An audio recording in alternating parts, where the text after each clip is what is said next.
안녕하세요. 아직도 여름이 오면 제 인생에서 끔찍했던 그날의 기억에 저는 덜덜 떨게 된답니다. 제 소개가 늦었네요. 저는 서울에 사는 내년이면 40이 되는 나이의 여자예요. 제가 살면서 우여곡절을 제법 겪었기 때문에 제 개인사에 대해 주변 사람들에게 말하는 법이 없어요. 하지만 이렇게 용기를 내서 이곳에 제 사연을 보내봅니다. 이 유튜브에 제 사연이 채택될지 가늠은 안 되지만요.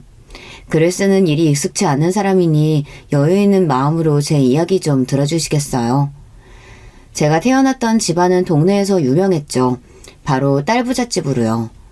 예전에는 딸이 셋 이상은 되어야 딸부잣집 근처라도 갈 수 있었다지만 저희 나이 때는 딸 셋인 집은 흔치 않았어요. 우리 집이 유명했던 것은 단순히 딸이 셋이어서만이 아니었어요. 세 딸 모두 예쁘장한 외모에 개성이 각기 다르고 자기 주장은 강한데 신기하게도 다툼 없이 늘 하하호호 사이좋게 몰려다녔기 때문이에요. 우리 집은 서울 화곡동이었는데요. 우리 동네 분들은 물론이고 제가 나온 초, 중, 고 모두 언니들 덕분에 저를 모르는 선생님은 별로 없으셨죠. 우리 아버지는 용접 기술자셨어요. 아버지는 퇴근하시고 집에 오시면 늘 땀에 젖은 옷에 얼굴은 벌겋게 되셨죠. 그만큼 용접일은 고된 일이었어요. 엄마 말씀으로는 너희 아버지만큼 힘들게 월급 벌어오시는 양반 얼마 없다. 너희들 아버지한테 잘해드려야 한다. 엄마는 손수 아버지 목욕물을 미리 받아놓고 저녁 식탁에는 아버지가 좋아하시는 열무김치와 양념게장을 빠지지 않게 챙겨놓으셨어요. 막내딸인 제가 아빠 월급이 얼마인진 몰라도 맛있는 반찬도 자주 먹을 수 있고 선물도 제가 원하는 걸로 해주시니 전 우리 집이 재벌 부럽지 않다고 생각하고 커왔죠. 그리고 우리 아버지가 세 딸을 가진 것을 너무 자랑스러워 하셨어요. 우리 아빠의 체육대회가 열리면 우리 딸들은 가족 티를 주문해서 가족 모두 똑같은 티를 입고 갔는데요. 우리 가족은 종목이 달리기, 2인 삼각, 보물찾기 등등 그 무엇이든 상품만 걸려있다면 목숨을 걸고 열심히 해서 어떻게든 상품을 타내고야 말았죠. 아버지 회사 사장님이 우리 가족은 최고로 화목한 집안이라며 엄지를 세우시고 인정해 주셨어요. 그렇게 땀을 한참이나 흘린 우리 가족은 늘 단골 돼지갈비집에 가서 10인분은 좋게 먹었습니다. 사장님이 우리한테 음료수랑 밥은 무료로 주시거든요. 그런데도 매번 계산서의 금액을 보고 놀라세요. 아니, 이 정도 금액은 어디 학교 운동부 애들이랑 와야 되는 건데 남자 하나에 여자 넷이 먹는 거라고 누가 믿겠슈? 이 정도로 잘 먹어야 우리 예쁜 딸들이 쑥쑥 잘 크는 거겠죠. 이러려고 내가 천리라는 거 아닌가. 아버지는 어렸을 때 부모님이 너무 가난하고 형제는 5이나 되어서 공부를 할 수가 없었대요. 그래서 18살 때 용접일을 배우고 돌아가시기 전까지도 용접일을 놓지 않으셨습니다. 우리 가족을 배불리 먹이고 남들에게 뒤처지지 않게 가르치려고 열심히 사신 분이에요. 지금이야 세상 좋아져서 용접 학원도 있고 초보라고 해도 일단 와서 열심히만 하면 일당 10만 원은 왜 안 주겠어. 하지만 나 때는 말이지 학원이 어딨냐. 그저 숭늉공 아저씨들 붙들고 잔심부름하고 빨래해드리면서 밑에 붙어있다가 어깨너머로 배우고 아저씨 기분 좋을 때 한 번씩 기술 배우는 거지. 우리 부모님들 어려운 환경에서도 열심히 사셔서 지금 이렇게 우리나라가 선진국이 된 것 아닌가 생각합니다. 부모님이 우리 자식들을 사랑하는 마음으로 키워주신 만큼 세 자매 모두 대학교에 잘 갔고 무사히 졸업해서 각자가 자기 밥벌이는 하는 성인이 되었습니다. 큰언니는 저보다 3살 위인데 가장 먼저 회사에 취직했고 그 회사의 선배 소개로 남편값도 찾았어요. 큰언니는 우리 중 가장 먼저 결혼해서 지금 유치원생 아들 하나, 딸 하나를 키우며 행복하게 살고 있어요. 하지만 둘째 언니는 비혼주의자예요. 지금 41세가 되었지만 아직도 작은 언니는 혼자 살고 있습니다. 그래도 법과대학을 나와서 법무사 자격시험에 당당히 합격해서 지금 법무사로 일하고 있어요. 이런 사람을 보고 골드메스라고 하던데요. 요즘 말은 잘 모르겠지만 말이에요. 저는 집을 예쁘게 변신시켜주는 인테리어 업체를 운영하고 있어요. 물론 대학교를 졸업하고 오랫동안 건설회사를 다녔지만 뜻하지 않은 일을 겪고 나서는 회사를 나와 인테리어 업체를 차렸어요. 요즘은 고객분들께 우리 업체가 인테리어를 이렇게 잘합니다 하고 소개하는 유튜브도 만들어야 하더라고요. 그래서 우리가 인테리어를 해드린 고객분들 중 잘된 집을 소개하는 영상도 촬영해봤는데 정말 쑥스럽지만 새로운 재미를 느끼게 되었어요. 그 유튜브를 통해 새로운 고객분들도 많이 확보하게 되었고요. 이렇게 우리 세자매는 나름대로 열심히 밥벌이를 하며 살고 있고 다행히 경제적으로 여유로운 편입니다.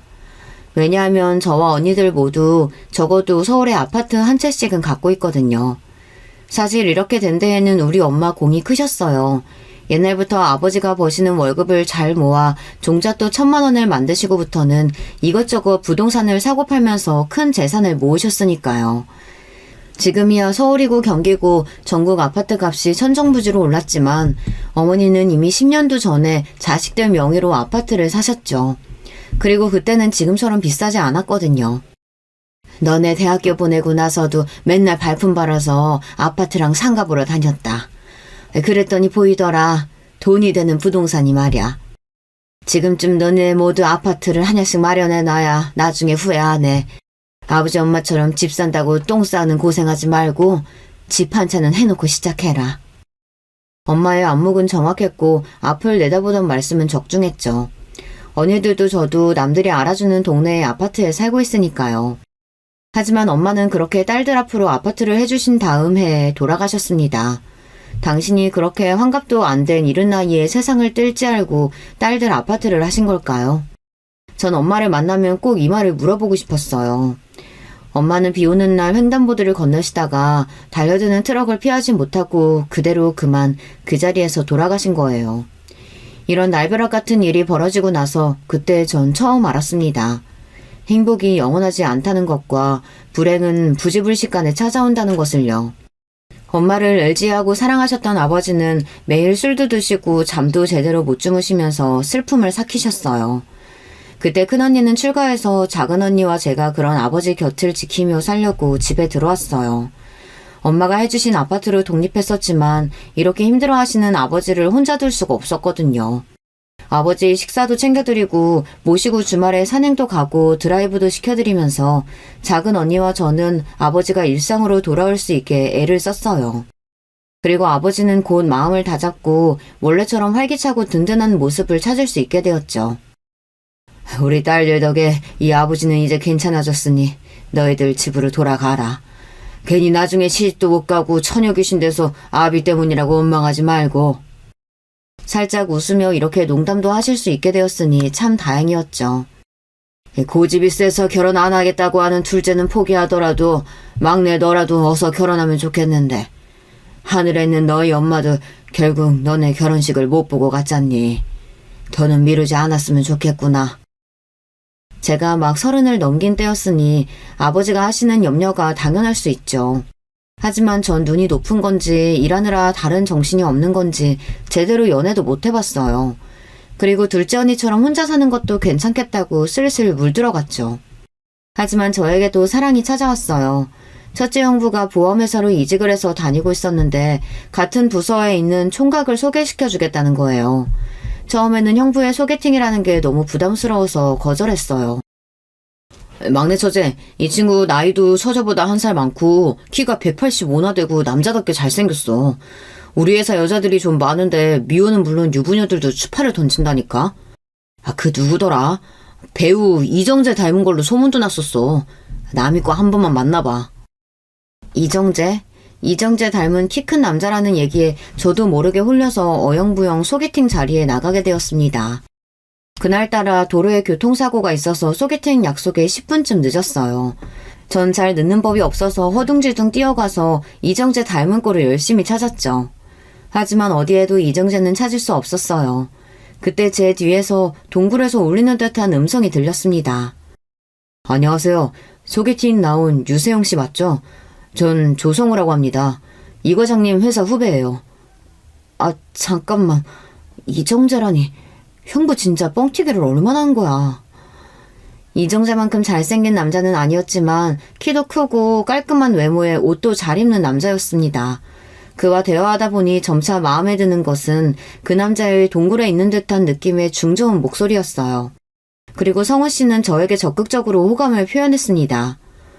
와, 전 첫눈에 세영씨 알아봤잖아요. 사진보다 더 실물이 눈부시게 예쁘신데요. 건축회사 다니신다더니 무슨 모델인 줄. 여자 키가 왜 이렇게 커요? 170cm도 넘겠다. 어머, 사돈 낱말하세요? 성우 씨야말로 185cm는 되겠는데요? 저는 힐을 신어서 그렇지 168밖에 안 돼요. 우리는 첫 만남부터 서로에게 호감을 느꼈고 자주 만나면서 사랑하는 사이가 되었어요. 성우 씨는 눈치도 빠르고 매너도 좋은 남자라서 여자들에게 인기가 많을 것 같았습니다. 그런 남자가 제가 제일 좋다고 하니 기분이 좋았어요. 성우 씨는 사귄 지 100일도 안 돼서 저에게 깊숙한 이야기를 꺼냈어요. 내가 30대 초반이라서 엄마도 빨리 결혼하길 바라셔. 사실 나 친아버지가 몇 년 전에 갑자기 돌아가셨거든. 그러니까 안정적인 가정을 가지는 것을 나도 바라고 있고. 내가 집을 마련할 때까지 괜히 시간 보낼 필요 없잖아. 세영 씨는 이미 30평대 아파트 살고 있으니 그곳에서 우리 신혼살림 꾸밀 수 있겠는데 우리 결혼할까? 저도 친정엄 마를 몇 년 전에 떠나보냈기에 성우 씨의 마음이 전달되어 제 마음을 울렸어요. 전 성우 씨의 청혼을 받아들여서 우리는 결혼에 이르렀습니다. 혼자 계신 우리 아버지도 언니들도 모두 제 결혼을 축복해 주었어요. 다만 성우 씨에게는 홀어머니가 계셨지만 원래 사시던 경기도 안성에 계속 계시고 우리는 서울에 따로 살 예정이니 언니들과 별로 걱정하지 않았어요. 그러게 홀 시어머니의 외아들이 좀 찝찝하지만 대신 다른 시누이나 동서 없는 게 어디야. 아유, 난 우리 시댁에 시누이랑 동서가 제일 밉더라. 우리는 결혼식을 올리고 제가 살던 집에서 신혼생활을 시작했어요. 하지만 행복할 줄만 알았던 결혼생활은 그리 순탄하지 않았습니다. 남편은 보험 설계사인데 출근도 제때 하지 않으니 영업 실적이 좋았을 리 없었어요. 고객들 비위 맞추는 일이 적성에 안 맞는다면서 툭하면 출근하지 않고 집에서 놀고 있고요. 원래 이런 사람이었는데 결혼하고 나니 본색을 드러낸 것인지 어쩐 건진 모르겠지만 남편은 결국 결혼하고 2년 뒤에 회사를 그만두게 됩니다. 단독 100만 원이라도 벌길 바랬었는데 그렇게 백수 생활을 하니까 제 속이 답답했어요. 우리 아기도 가져야 하는데 자기가 이러고 있으면 어떡해. 어서 일 찾아봐요.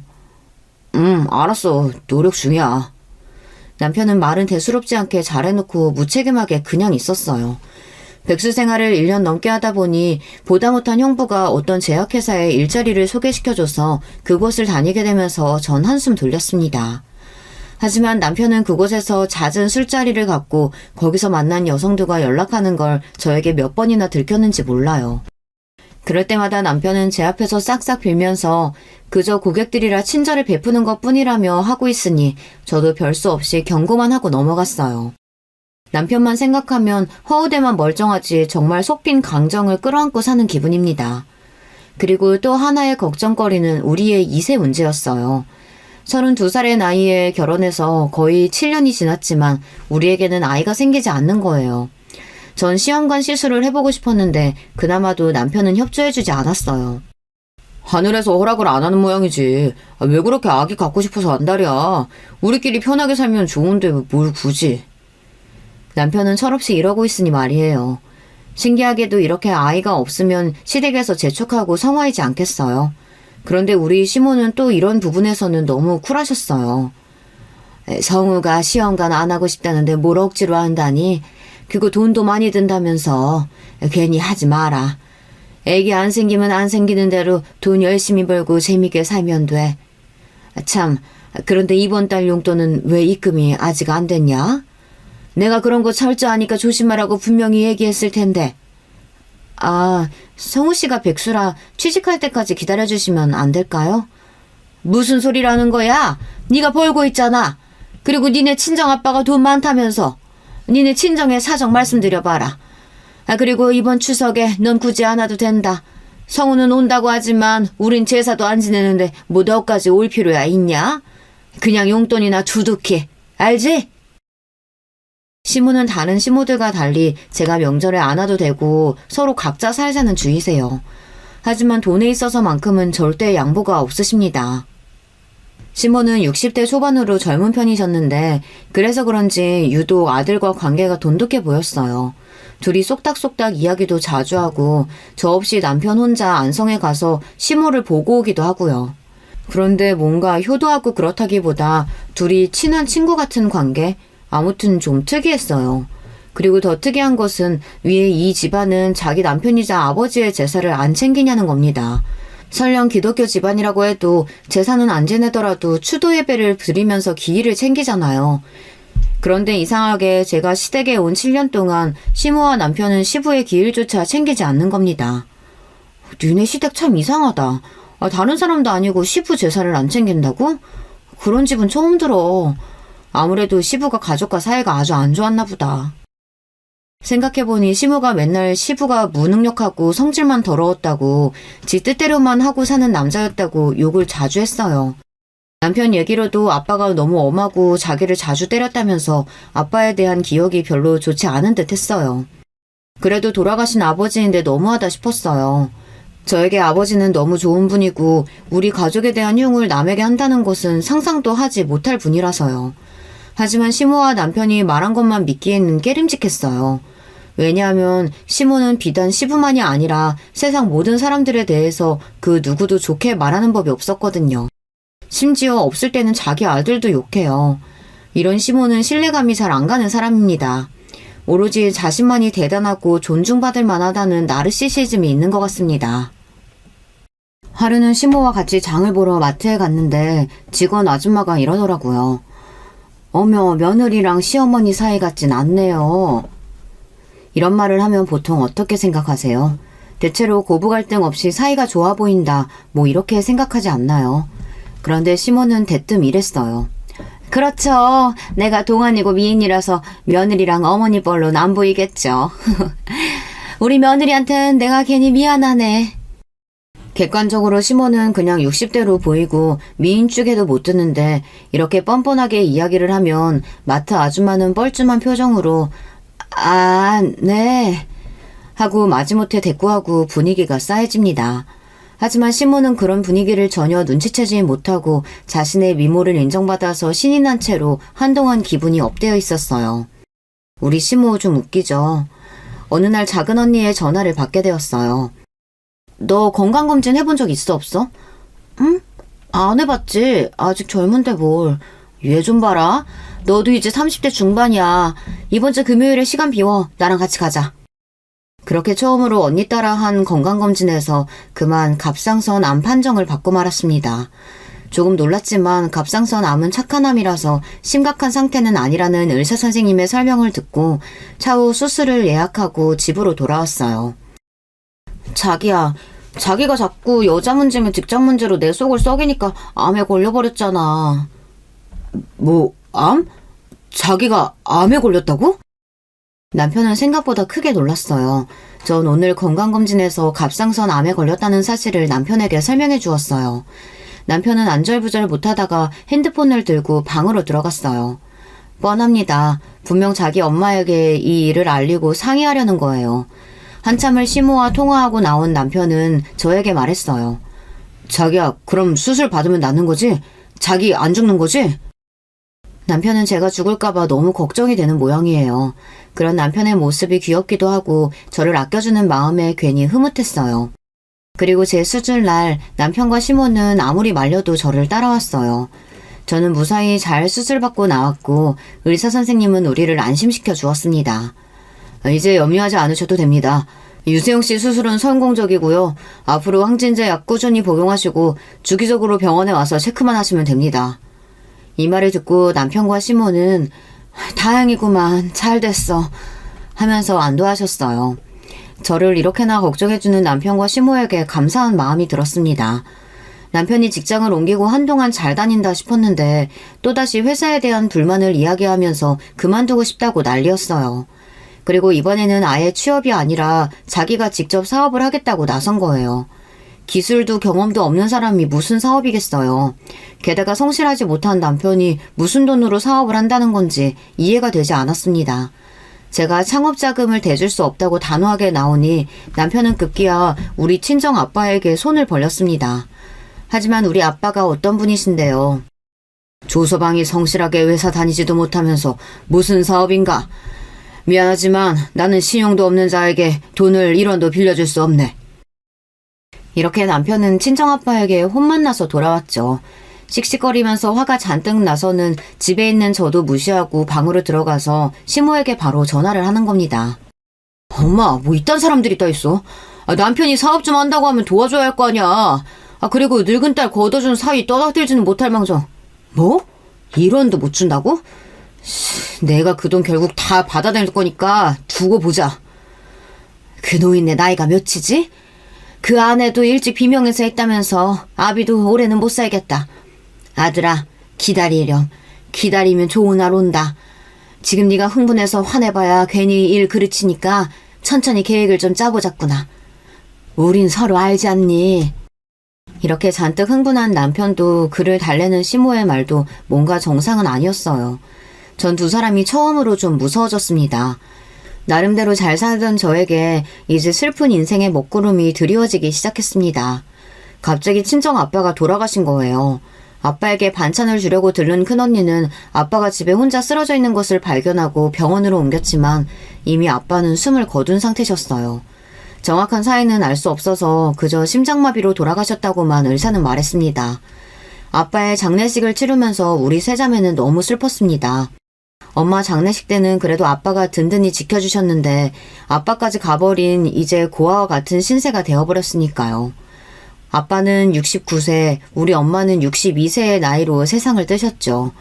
요즘 어르신들 평균 수명에 비하면 참 아쉽기만 합니다. 우리 부모님께서 좀 더 오래 살아주셨으면 그게 너무 아쉽고 또 아쉬워요.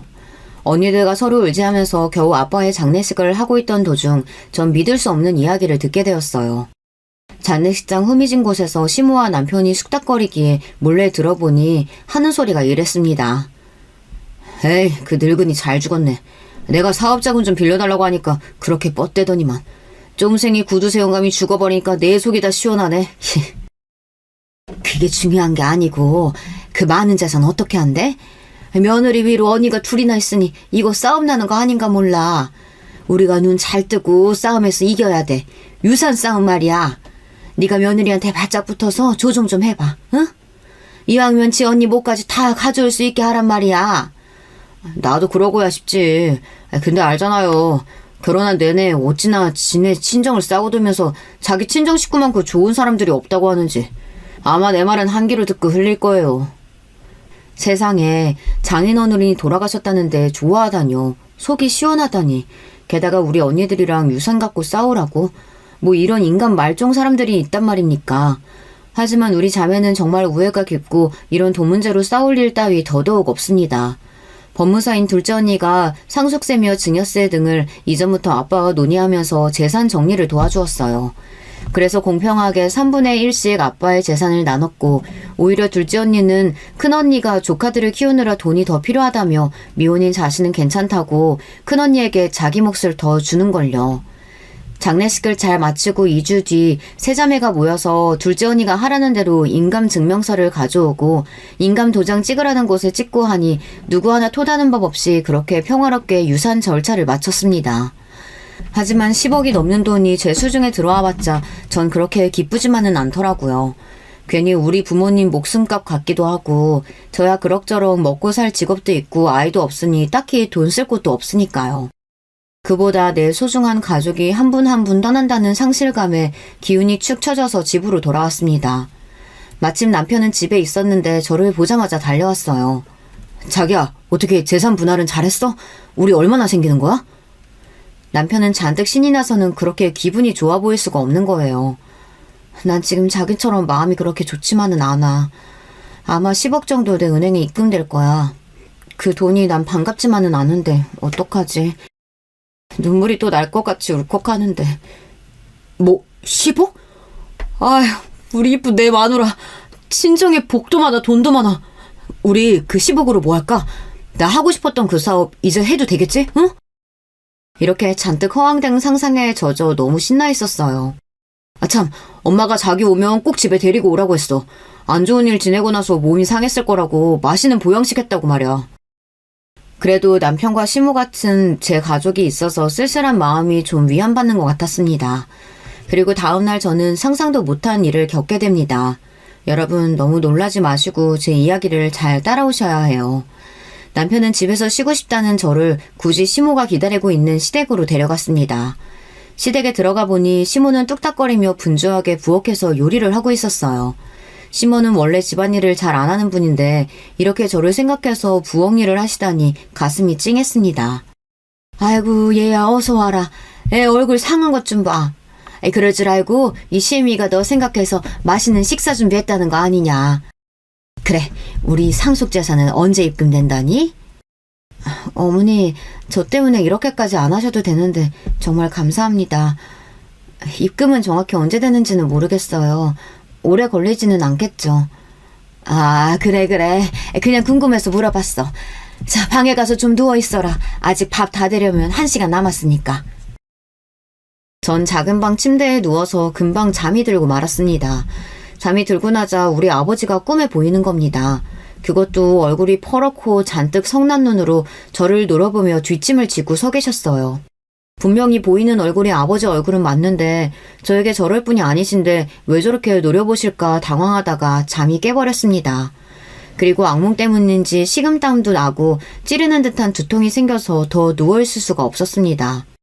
목이 타는 듯한 갈증까지 느껴져서 침대에서 일어나 물 한 잔 마시려고 부엌으로 가고 있는데 또 그 쑥덕쑥덕 하는 소리가 부엌에서 들려왔어요.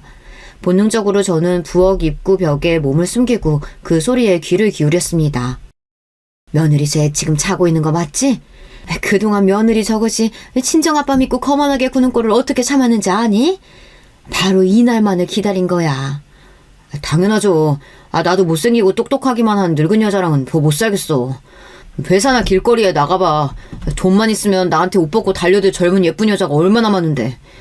지난번 갑상선 암 판정받고 혹시나 자기 아빠보다 먼저 죽을까봐 걱정했잖아요. 그럼 그 장인 재산 다 우리 거 안 되잖아. 법이 그렇다대요. 저 아빠가 죽고 나서 아내가 죽어야 장인 재산이 우리 손아귀에 들어온다니까.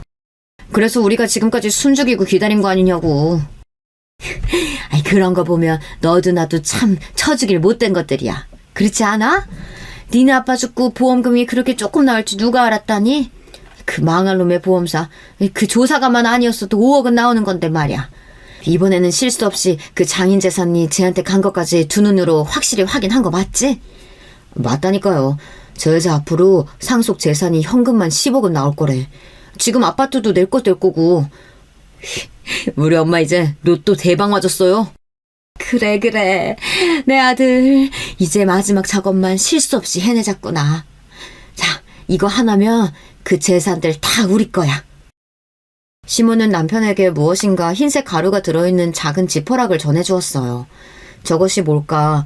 저들이 지금 나를 죽이려고 하는 것이라면 독약이구나. 남편은 시모에게서 받은 지퍼락 속의 흰색 가루를 제 국그릇에 뿌렸습니다. 너무 놀라서 저도 모르게 새어나오는 신음소리를 막기 위해 두 손으로 입을 재빠르게 가렸어요. 그들은 희죽희죽 웃으면서 자기들끼리 저를 깨우러 가야겠다며 식탁에서 떠났습니다. 제가 아까부터 방에서 자고 있는 줄 알고 있을 테니까요. 아빠가 꿈에 나타나서 제가 두통으로 깨지 않았다면, 이상하게도 목이 말라서 부엌으로 오지 않았다면 전 꼼짝없이 저 정체불명의 가루가 들은 국을 먹고 어떻게 되었을지. 저는 그들이 나오자마자 몰래 돌아가서 식탁에 놓여진 제 그릇과 남편의 국그릇을 뒤바꿔 버렸습니다. 그리고 저는 방에 없다며 찾는 세 사람에게 화장실에 있다고 변명했어요. 시모와 남편은 밥 차려놨으니 어서 먹자면서 절 부엌에 데려갔습니다. 우리 셋은 식탁에 둘러앉아 밥을 먹기 시작했습니다. 그들은 저를 호시탐탐 노려보면서 긴장을 하고 있었고요. 전 그들의 계략을 모르고 당하는 척 제 국그릇을 남편의 것과 바꾼 것을 들키지 않을지 긴장하면서 있었죠. 분위기는 어색하고도 냉랭했습니다. 아무도 수저를 들지 않고 서로의 눈치만 살폈죠. 얘야, 그동안 아버지 상 치르느라 고생했을 텐데 어서 한술 뜨렴. 내가 특별히 최고로 좋은 한우 뼈다귀 사다가 오래오래 구웠단다. 다 너 건강하라고 말이야. 어서 먹어봐. 뭐? 더 건강하라고? 나를 죽이려고 몰래 약까지 타놓고서 저렇게 말하는 시모가 정말 악마처럼 보였습니다. 하지만 저는 이성의 끈을 놓을 수 없었어요. 아무것도 모르는 피해자처럼 연기를 하며 저는 숟가락을 들었습니다. 제가 먼저 먹어야 그들이 안심하고 자기들이 준비한 독약을 스스로 먹을 테니까요. 저는 손이 약간 떨렸습니다. 어머님, 제가 오랫동안 고생했더니 심신이 모두 허약해졌나 봐요. 어머니가 주신 곰국 먹고 건강해질게요. 감사합니다. 이렇게 말하면서 국을 한 숟갈 떠먹었습니다. 그리고 밥까지 말아서 억지로 퍼먹었죠. 이윽고 제 앞에 있는 밥과 국은 반절이나 먹고 고개를 들었습니다. 시모와 남편은 두 눈을 크게 치켜뜨고선 제가 밥 먹는 모습을 지켜보기만 했어요. 정말 그것은 사람의 것이 아니었습니다. 늑대, 악어, 호랑이, 그런 야수의 무서운 눈도 아니고 귀신 같은 눈이었어요. 그렇게 흉악하고 무서운 눈은 처음입니다. 왜 저만 보고 두 분은 식사 안 하세요? 어머님, 당신도 먹어요. 국이 정말 맛있어요. 제 말에 안심한 두 사람은 열심히 밥과 국을 먹기 시작했습니다. 엄마, 진짜 곰국 맛있네요. 아주 진국이야. 이렇게 웃는 얼굴의 남편을 보고 저는 뒤로 칼을 갈았습니다. 그래, 맛있지? 그게 바로 당신이 준비한 그 독약이 든 국이야. 그리고 저는 그 자리에서 서둘러 일어났습니다. 속이 좀 울렁거리고 머리에 두통이 일어나네요. 아무래도 체했나 봐요. 바깥바람 좀 쐬고 와야겠어요. 두 분은 마저 식사하세요. 저 산책 좀 하고 돌아올게요. 실제로 독약을 먹지 않은 제가 그 둘 앞에 멀쩡히 있다면 그들이 눈치채고 저를 어떻게 해야 할지 모르니 전 그 자리에서 나오고 싶었습니다. 제가 어지럽다면서 머리를 부여잡자 독약의 효능이 돌기 시작했다고 느껴서인지 시모는 아주 반기는 얼굴로 말했습니다. 그러냐? 그래. 밖에서 좀 걷다 보면 채기가 내려갈 게다. 어서 나가서 좀 돌아다니고 와봐. 그리고 전 차키와 지갑을 들고 집을 나가서 바로 차에 올라탔습니다. 이렇게 나가면서도 전 뒤를 계속 돌아봐야 했어요. 남편과 시모가 눈치채고 절 쫓아올까봐 두려웠거든요. 차를 몰고는 곧바로 인근 경찰서에 갔습니다. 경찰서의 문을 열고 들어가자마자 저는 처음으로 날숨을 크게 쉬었어요. 너무 무섭고 긴장해서 숨 쉬는 것도 까먹은 듯 했어요. 이제 안전하다는 생각이 들자 긴장감이 풀리고 그대로 경찰서 바닥에 주저앉고 흑흑하고 울기 시작했습니다. 제 모습에 놀란 경찰서 안에 몇몇 경찰관들이 저를 부축해서 의자에 앉혀주었어요. 아니, 무슨 일 당하신 겁니까? 하지만 너무 놀란 제 가슴은 쉽게 진정되지 않았어요. 저쪽으로 걸어온 여자 경찰관이 냉수 한 컵을 저에게 가져다 주었어요. 큰일 당하셔서 너무 놀라신 모양이군요. 여기는 경찰서라서 선생님은 이제 안전합니다. 마음이 진정되면 그때부터 천천히 무슨 일이 있었는지 진술해 주세요. 그리고 제 등을 쓸어 내려주고 덜덜 떠는 저에게 담요를 덮어주었습니다. 시간이 좀 지나자 저는 가까스로 입을 열 수 있었고 제 말을 듣던 경찰들 모두 경악했습니다. 전 살인을 당할 뻔했습니다. 어떻게 겨우 빠져나왔지만 어쩌면 지금 집에는 누군가가 저를 대신해서 죽었을지도 몰라요. 경찰들은 곧바로 수사팀을 꾸려서 시모 집에 들이닥쳤습니다. 그리고 경찰들이 마주한 광경은 바로 고통으로 몸부림치며 몸에 격렬히 일어난 남편이었습니다. 남편 옆에서 시모는 도대체 어떻게 된 일이라? 아니 이게 무슨 일이냐? 아들아 이를 어째? 하며 당황해서 서 있기만 했대요. 경찰들은 구급차를 불렀고 시모는 현장에서 바로 살인 용의자로 체포되어 경찰서로 연행해 갔습니다. 그리고 혼수 상태에 빠진 남편은 구급차 안에서 결국 숨을 거뒀습니다. 몇 시간 전만 해도 저를 죽이고 제 돈을 가로챌 생각에 희죽이던 남편이 이렇게 싸늘한 주검이 되어버린 것을 보고 허탈해하며 탄식을 했습니다. 그리고 제 아버지 장례식이 있고 얼마 안 돼 남편 장례식을 준비해야 했어요. 하지만 전 저를 죽이려고 했던 남편의 장례식을 제대로 할 자신이 없었죠. 큰언니에게 전화를 걸어 제게 일어난 일을 간략히 설명하고선 지금 병원에 와줄 수 있냐고 했어요. 언니는 제 이야기에 기함을 하며 이런 믿어지지 않는 일이 어떻게 생긴 거냐고, 그리고 다급하게 제게 와주었습니다. 작은 언니도 함께 말이에요. 그렇게 저는 거의 실신할 지경의 몸 상태로 뒷방에 누워있다가 손님이 오시면 인사만 겨우 하고 다시 누워있었습니다. 온몸에 힘이 하나도 들어가지 않았어요. 그리고 남편의 시신은 화장해서 근처 강가에 뿌렸습니다. 그 사람의 묘소를 만든다 한들 전 그 묘소를 절대 찾지 않을 것이었기 때문이에요. 그나마 아내로서 할 도리를 장례식을 마지막으로 끝냈고 이로써 제 결혼 생활도 끝났어요. 우리 언니들이 옆에 있어주지 않았다면 전 아마 아무것도 못했을 테죠. 남편의 장례가 끝나고 형사는 참고인 조사로 경찰서에 오라고 했어요. 그러고 저는 제가 보고 들었던 모든 것을 형사님에게 이야기했어요. 형사는 성실하게 조사에 참여해줘서 고맙다고 했습니다. 그리고 저에게 혹시 시모는 어떻게 하고 있는지 궁금하냐고 물어봤죠. 저는 가장 큰 잘못을 한 범죄자니까 응당 감옥에 바로 가는 것이 아니겠냐고 말했어요. 형사는 박자옥 씨, 그러니까 시모는 자기 아들의 살해 용의자이기도 하지만 그 외에 여죄 가능성이 있어 조사가 길어질 것이라고 했어요. 시모가 나를 죽이려다가 남편을 죽인 게 다가 아니라니, 그런 일이 더 있었다고? 이제 형사들이 시모를 취조했던 이야기를 제가 들려드릴게요. 자, 이제 조서 작성할 겁니다. 여기 이름하고 주민등록번호 대세요. 박자옥, 주민번호는... 이봐요, 형사. 우리 아들 그렇게 된 건 내가 한 게 아니라니까? 그건 일단 조사해보면 밝혀질 문제고, 그리고 피해자 신상하고 관계. 아휴, 왜 이렇게 일이 꼬인 거야? 내 아들이에요. 이름 조성우, 40세. 주민번호는... 이거 아주 악질 존속살인이네. 그러니까 구급차에 실려간 아저씨가 아들이란 말이죠? 왜 죽였어요? 조성우 씨한테 무슨 일 한 건지 오늘 일 자세히 이야기해보세요. 우리 집에서 곰국 끓여다가 아들 며느리 밥을 먹였는데 갑자기 며느리가 먹다가 속이 안 좋다고 두통 때문에 바람 쐬고 온다고 먼저 일어나서 나갔어. 그러고 몇 분 지나니까 아들이 머리가 너무 아프다면서 누워서 굴러대는 거야. 어지럽고 숨이 잘 안 쉬어진다면서 괴로워하고 발작까지 일으키면서. 나 내가 왜 이러나 싶어서 그냥 옆에 있었는데 갑자기 형사들이 우리 집을 들이닥쳤어. 그게 이상하단 말입니다. 주정우 씨 사체 부검 얘기로는 청산가리 중독에 의한 심장마비 사망인데 아마도 약을 먹은 지 좀 지나서 구급차를 탔다고 하네요. 아들이 그렇게 위중하면 바로 119 부르는 게 정상적인 엄마 아닙니까?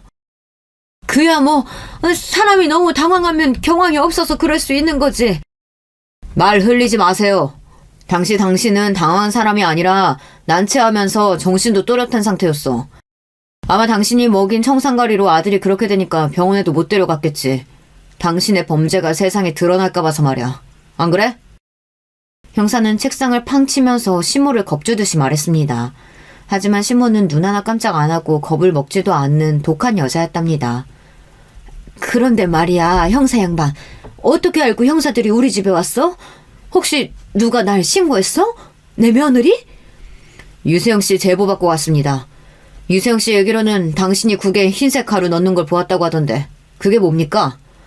조승우 씨의 직접 사연인 청산가리겠죠. 안 그래요? 어차피 지금 증거물품에서 다 나올 거니까 박자욱 씨 진술이 없어도 우리는 밝혀낼 겁니다. 하지만 이런 식으로 자백하지 않는다면 아주 무거운 형량이 나올 거예요.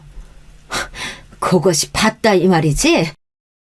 그럼 아니 왜 그녀는 멀쩡하고 내 아들이... 알 수가 없네. 남편처럼 일이 쉽게 안 돼버렸어. 뭐라고요? 역시 이번 살인이 처음이 아닐 수 있겠다 생각은 했는데 설마 당신 남편 사망 사건도 관련이 있는 겁니까? 이렇게 시모는 혼자 중얼거리다가 시부가 사망했던 사건도 추가로 조사하게 된 거예요. 그리고 그 실상이 만천하에 드러나게 된 것이었어요. 얼마 뒤 형사의 전화를 받고 나서 제가 가족이라 믿었던 남편과 시모의 실체를 알게 되었습니다. 형사들은 약 10년 전에 벌어진 시부의 사망 사건도 역시 계획살인한 것으로 가닥을 잡고 수사를 하는 도중 당시 시부의 사고사를 담당했던 보험조사관이 수사에 협조를 했습니다.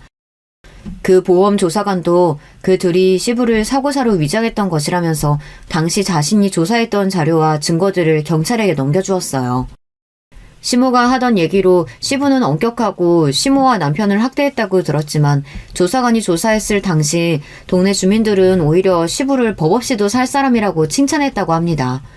그리고 그런 반듯한 사람이 이상한 아내를 만났고 아들도 지 애미를 닮아서 고생이 많다고요. 동네에서 시모와 남편은 문제가 많다며 이웃들에게 손가락질을 받았대요. 시모는 여자들과 사소한 일로 머리채를 잡고 손찌검을 하면서 싸우는 일이 잦았고 심지어 돈이 많은 호라비를 꼬셔내다가 시부에게 걸리기도 했대요. 남편은 어릴 때부터 애들에게 심한 장난을 치고 괴롭히기도 해서 시부가 피해당한 아이 집에 사과하기 일쑤였다고 합니다. 그러다가 시부가 이들에게 살해당하기 바로 전날의 일이었습니다. 남편의 할머니가 치매 증상을 앓으면서 시부의 형님 댁에서 함께 지내셨는데 돈이 궁했던 시모와 남편이 할머니를 찾아갔대요. 당시 시아주버님 댁 가족들은 마을 잔치가 있어서 출타한다는 것을 미리 알고 성취하는 자기 할머니가 혼자 있을 때 시아주버님 집에서 돈과 금품을 훔쳐 나오려고 했던 것이죠. 그때 할머니는 멀쩡한 정신으로 이 두 사람을 발견하고는 지팡이를 막 때리면서 혼내셨대요. 이 도둑놈들이 세상에 어디라고 들어와서, 에휴, 내가 둘째 며느리 네가 금수 같은 건 알고 있었다면 이제 손주까지? 니들 가만히 둘 줄 아냐? 당황한 시모와 남편은 할머니의 지팡이를 빼앗아서 할머니의 머리를 몇 대 치고는 그 집에서 도망쳐 나왔다는 것입니다. 그리고 할머니가 쓰러져서 이후 가족들이 발견하고는 병원으로 모셨지만 의식을 차리지 못하신 겁니다. 시부는 이 소식을 듣고 바로 시모와 남편을 의심하며 추궁했습니다. 진짜로 니들이 한 기가 사람 인두겁을 쓰고 그럴 수는 없다. 내가 믿기지가 않아가 다시 한번 묻는다. 니들이 우리 형님 집에 침입해서 돈 훔쳐내려다가 내 어머니 해한 거 맞나? 처음부터 딱 잡아댔던 두 사람에게 아까 니들 둘이 하는 얘기 내 똑띠 들었다 안 하나? 이래도 부정할 끼가. 급기야 시부는 빗자루를 들고 남편을 개패듯 때렸대요. 그리고 시모는 그런 남편을 말리면서 자신들이 저지른 죄로 실토했다고 합니다. 시부는 실토를 듣고 털썩 주저앉아서 망연자실해하며 내일 아침 박는 대로 니들은 내랑 경찰서 가자. 가서 니들이 한 짓 자수하고 죄값 받자. 니들 옥바라지는 내가 해줄 테니 세 사람 돼서 나오거라. 내 어머니를 그렇게 만든 게 내 식구들이라고. 지들 시음이를 친할머니를 왜...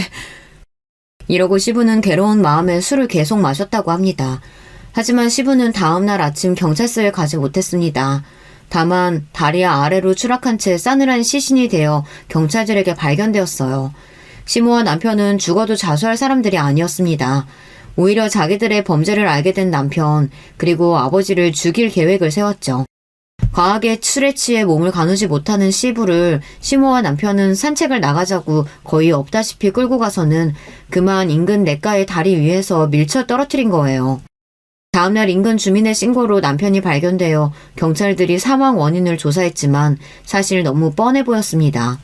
시골에서 술 먹다 실족사하는 경우는 흔하니까요. 그렇게 시부의 죽음은 사고사로 종결되었고 시모와 남편은 시부 앞으로 나온 퇴직금과 시부가 모아놓았던 적금을 깨서 한동안 잘 먹고 놀았다고 합니다. 이 돈으로 스키장도 가고 또 백화점에서 수백만 원씩 쇼핑도 하며 흥청망청 썼대요. 그나마 시부가 계실 때는 이들의 방탕함을 자제시켰는데 이제 자기들 세상이라며 고삐 풀린 망아지처럼 저들 하고픈 대로 하고 산 거죠. 그 돈으로도 부족했던지 시부의 사망 보험금도 수령하려고 했는데 이들을 수상하게 여긴 보험조사관이 막았다고 합니다. 그리고 시모는 남편한테 그랬대요. 야 아들아, 너 괜한 머리 대학서 공부한다고 쓰지 말고 그냥 보험회사에 취직이나 해라. 네가 보험사에 가면 우리가 보험금 잘 타먹을 방법을 알 수 있을 거 아니야.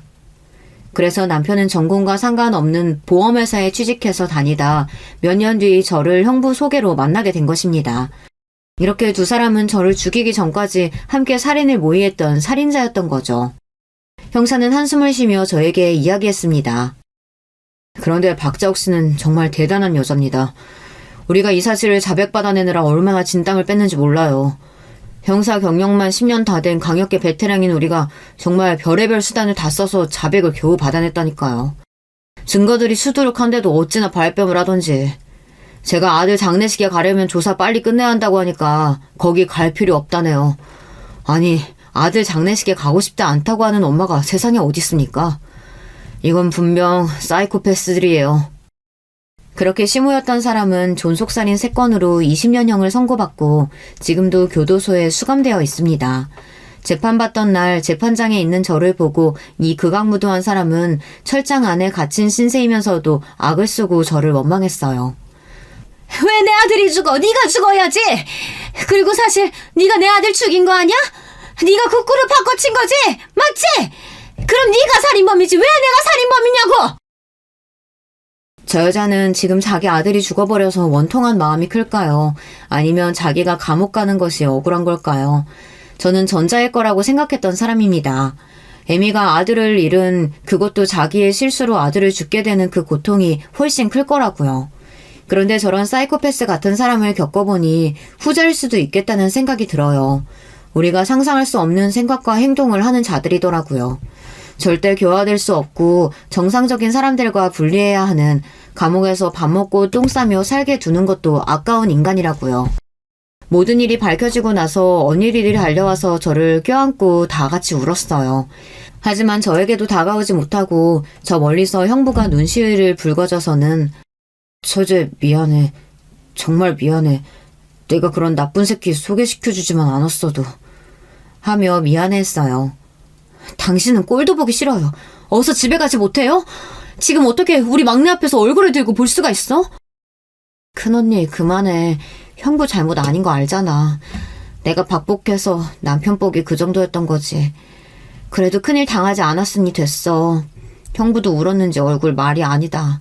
그만 구박해. 그래도 언니가 너무 미안해. 우리 언니들이 저를 지켜줘서 전 이렇게 큰 소용돌이를 잘 극복해 나갈 수 있었어요. 전 이날 이후로 밥상에서 국을 치워버렸습니다. 그날 이후로 국그릇은 쳐다도 보지 못해요. 너무 경악할 일을 겪고 나니 제 마음도 황폐하고 두려움만 가득 찬 사람이 되어버렸습니다. 이제 사람은 절대 못 믿을 것만 같아요. 저에게는 이제 친정 부모도 없고 남편도 시댁도 없습니다. 자식이 없어서 늘 안타깝고 그랬었는데 이제와 보니 하늘이 구하신 것이 아닌가 싶어요. 남편이나 시모의 그런 범죄자의 DNA가 유전된 아이가 태어났다면 그것 또한 비극의 연속이지 않겠어요. 저는 크나큰 범죄에 휘말렸던 트라우마를 극복하면서 겨우 지내게 되었습니다. 이렇게 제 이야기를 공개적인 곳에 보내게 된 것도 제겐 많은 용기가 필요했으니까요. 제 이야기 들어주신 분들께서는 저 같은 일 당하지 마시고 악질적인 사람을 잘 피하시고 지내셨으면 좋겠습니다. 그럼 이만 저의 이야기를 끝낼게요. 들어주셔서 감사합니다. 안녕하세요. 저에게 있었던 일을 허심탄회하게 나눠보고자 사연을 신청했습니다. 저는 되게 가난한 환경에서 자라온 사람이에요. 제 아버지께서 한탕을 누리시면서 도박에 손을 대면서부터 가세가 확 기울었습니다. 제가 중학교 졸업 직전이 되었을 무렵에는 무려 집에 빚맛 2억 5천가량이 쌓여 있었고요. 3년도 안 되는 기간 안에 이사만 4번을 다녔어요. 저와 남동생의 학교 생활은 먹구름 가득이었죠. 일가 친척들 전부 하나 둘 저희 가족과 점차 멀어지더니 어느 순간부터는 아예 인연을 끊게 됐어요. 그놈의 돈이라는 게 정말 무섭더라고요. 저와 남동생은 애써 밝게 학교 생활을 원만하게 하는 척 연기를 하면서 부모님의 심기를 거스르지 않도록 노력을 했던 것 같아요. 둘이서 서로 그렇게 하자고 약속을 한 것도 아니었는데 자동으로 그런 포장을 하게 되더군요. 하지만 저희 남매의 노력에도 불구하고 상황은 악화되기만 했으며 부모님의 관계는 파국으로 향해 갔죠. 어느 날 밤이었어요. 술에 취해 늦게 귀가하신 아버지를 향해 엄마가 이렇게 말씀하시더군요. 왜 기어들어와요? 뭘 잘했다고 오늘도 죽지 않고 살아서 돌아왔냐고. 차라리 죽어버리지. 어떻게 해서든지 그 목구멍에 술병 처박을 생각만 하느라 머릿속엔 아무 근심 걱정도 없죠.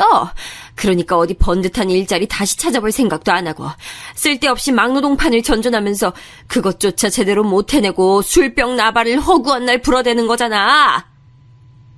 뭐야? 이 옆에 내가 돌았나 아니면 미쳤나?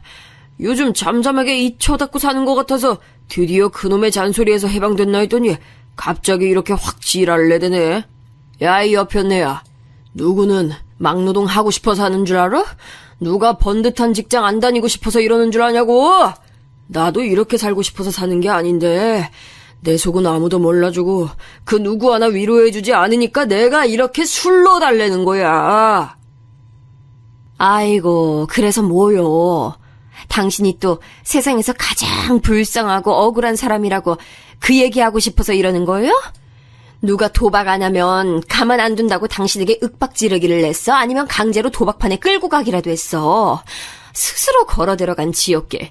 그러면서 자기 처자식도 같이 끌고 들어갔으면 미안한 줄을 알고 반성하고 살아도 부족할 판에 뭐가 어쩌고 저쩌요?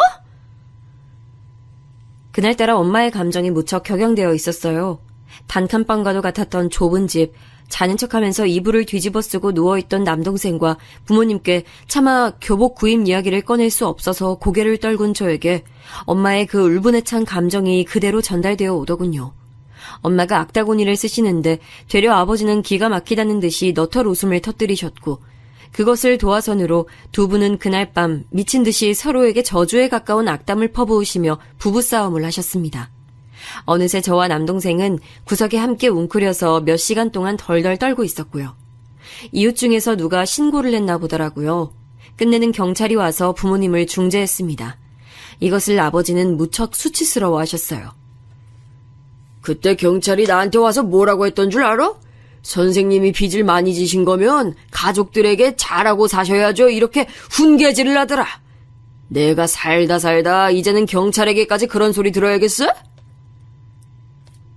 저는 지금도 아버지가 왜 그 일로 그렇게까지 분개하신 것인지 정확한 이유를 알지 못합니다.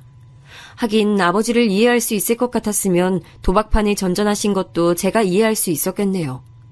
아버지는 피해의식과 자기 연민에 사로잡혀 계셨고 그 모난 심정을 가까운 이들에게 쏟아내셨어요.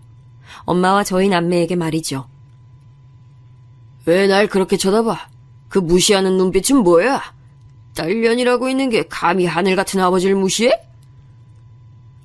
아니에요. 저 아무 생각 없이 그냥 쳐다본 것 뿐이에요.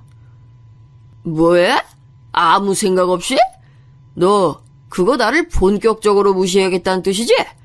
야, 이 배은망덕한 거사. 내가 없었으면 넌 이 세상에 나오지도 못했는데 그 은혜를 모르고 나를 경멸하고 멸시하는 눈을 풀하려? 여차하면 경찰 부르면 된다 이거야? 그날도 경찰 부른 거 이제 보니까 너지? 네가 나 잡아가라고 경찰에 신고한 거지? 제가 그런 거 아니에요. 그리고 아버지 잡아가려고 경찰이 온 것도 아니었잖아요. 새벽에 하도 시끄러우니까 신고가 들어가서 경찰이 온 거였죠. 사실은 정확히 아셔야 할 것 같아요. 네가 지금 나를 가르치려고 들어? 이제는 딸년이 나를 훈계하고 자빠졌네. 내가 자식들을 혹 키웠네. 자기 아버지 공경하도록 귓방망이 한 대씩 때마다 후려쳐서 키웠어야 했는데 내가 잘못 키웠어? 씩씩거리시던 아버지는 몇 없던 집안 살림마저 깨부수며 발작하듯 난리를 치셨고 저보다 어려도 남자랍시고 남동생이 그런 아버지를 말리고 막아서느라 용을 써댔죠.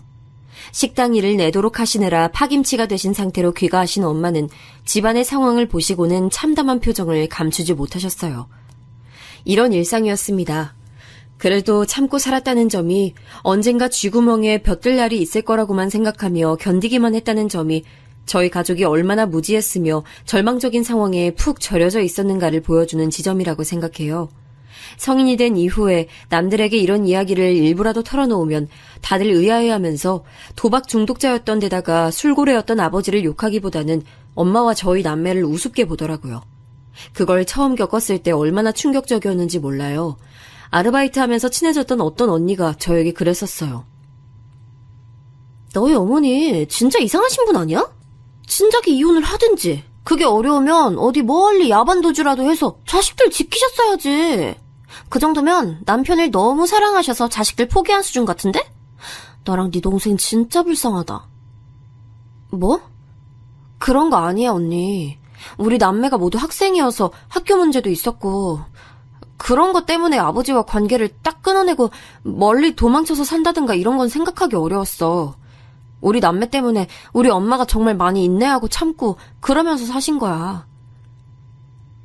와, 이제 보니까 너희 남매도 대단하다. 자식들이라도 똑부러지고 현명했으면 상황이 그렇게 안 됐을 텐데. 남매가 나란히 멍청한 바람에 엄마 도와주지도 못하고 지냈구나? 이래서 무지도 죄다라고 하나 봐.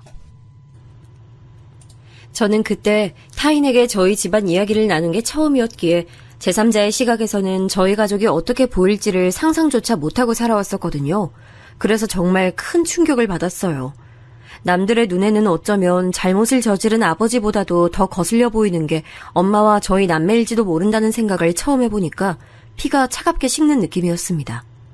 그렇게 지독한 일상을 보냈으면서도 저희 가족은 여전히 네 식구가 함께 살아온 상태였고요. 남동생이 성인이 된 시점에서 빚은 1억이 좀 넘게 있는 상황이었어요. 개인 회생이니 파산이니 하는 것들을 다 끼고 나서야 그 정도의 금액으로 줄일 수 있었죠. 대단한 공부머리가 있는 것도 아니었기에 당연히 저나 남동생이나 대학 진학은 포기한 지 오래였고요. 그저 빨리 고등학교를 졸업해서 본격적인 돈벌이에 뛰어들고자 하는 생각밖엔 없었던 것 같네요. 저는 20살이 되자마자 생산직 일을 시작했다가 2년을 채운 뒤에는 단순 사무직과 서비스 직종의 아르바이트 일을 병행하는 것으로 했습니다. 버는 것 중에서 제 자신을 위해 들어가는 것은 거의 없었네요. 빚 갚는 데 쓰였고 가족 생활비로 들어갔지요. 부모님의 관계는 최악이라는 단계를 넘어서서 이제는 딱딱한 화석이 된 상태였어요. 엄마의 감정이 유독 격양되었던 경찰이 들이닥쳤던 그날 밤 이후로 부모님은 부드러운 대화를 단 한 번도 나눠보신 적이 없었어요. 희한한 점이 저나 남동생이나 그런 부모님을 안타깝게 여기면서 우리가 더 잘해야 한다 이렇게 생각했다는 점이에요. 집안 분위기를 살피는 게 습관이 되고 부모님의 관계를 걱정하는 게 일상이었기 때문에 나이가 더 들어서도 계속 그런 식으로밖에 생각을 못했던 듯 싶네요. 자라온 환경에 따른 일종의 세뇌 같은 것이었지요. 아버지는 늘 애증의 대상이었어요. 애증이란 애정과 증오가 합쳐진 것이죠. 그러니 집안을 말아먹은 증오스러운 아버지에게 항상 한 줌의 애정이 남아있었다는 얘기가 됩니다. 도박으로 집이 망했을 때부터 장장 10년의 세월, 그것을 지나오자 끝이 보였어요. 그 끝은 바로 상상도 못한 것이었지만요. 여보세요? 네, 김석대. 저희 아버지 성함 맞는데요. 누구세요?